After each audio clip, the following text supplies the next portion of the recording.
Gvardiola Husanovni kutmang. Angliya Premyer Ligasining 5ta uchrashuvida 7ta ochko jamg'argan Manchester City navbatdagi bahsni Etihad stadionida Byorni jamoasiga qarshi o'tkazadi.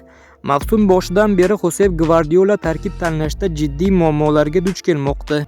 Jamoaning bir necha futbolchilari jarohat tufayli safdan chiqqan. Arsenal maydonida o'tgan avvalgi tur uchrashuvida Abduqodir Husanov, Erling Haaland va Nico O'Reilly shikastlangani uchun o'yinning oxirigacha davom ettira olmagan edi. Ular orasida legionerimizning jarohati jiddiyroq bo'lib chiqdi va bir necha kun davolanishiga to'g'ri keladi. Josep Gvardiola Byorniga qarshi uchrashuv oldidan klubdagi vaziyat haqida to'xtalib, bo'lajak bahsda asosiy tarkibning 4 nafar futbolchisi jamoaga yordam bera olmasligini ma'lum qildi. Erling Haaland bo'lajak o'yinga tayyor, Ryan Ayt-Nuri va Ryan Sherki esa yo'q. Umar Marmush va Abduqodir Husanov ham Byorniga qarshi maydonga tushishga tayyor emas. Mateo Kovacic o'ynash imkoni bor, uning qaytishi katta yordam bo'lardi.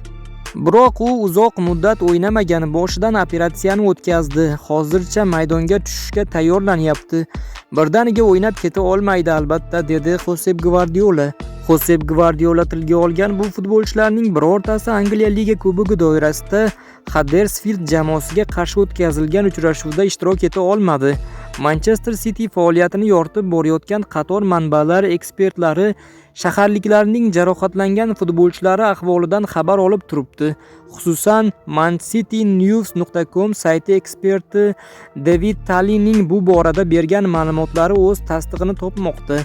Manbaga ko'ra, lazaretga tushganlar orasidan birinchi bo'lib Erling Haaland safga qaytishi va Byorni bilan bo'ladigan o'yinda ishtirok etish imkoni borligi aytiladi.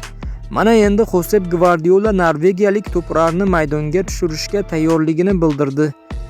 David Tallining yozishicha, Abduqodir Husanov va Umar Marmush 5-oktyabr kuni Brentfordga bo'ladigan safar uchrashuvida jamoaga yordam berishi kutilmoqda.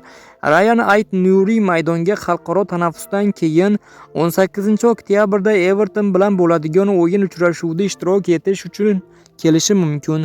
Ryan Sherkining jarohati biroz jiddiyligini avvaldan ma'lum edi. Yozda xarid qilingan fransiyalik hujumkor futbolchi oktyabr oyini ham maydondan tashqarida o'tkazdi va 2-noyabr kuni Bournemouthga qarshi bahsda tarkibdan joy olishi mumkin.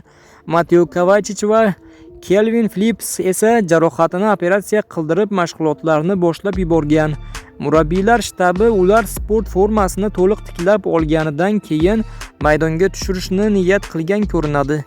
Manchester City va Byorni o'rtasidagi Angliya Premyer Ligasi 6-tur uchrashuvi 27-sentyabr kuni Toshkent vaqti bilan soat 19:00 da start oladi.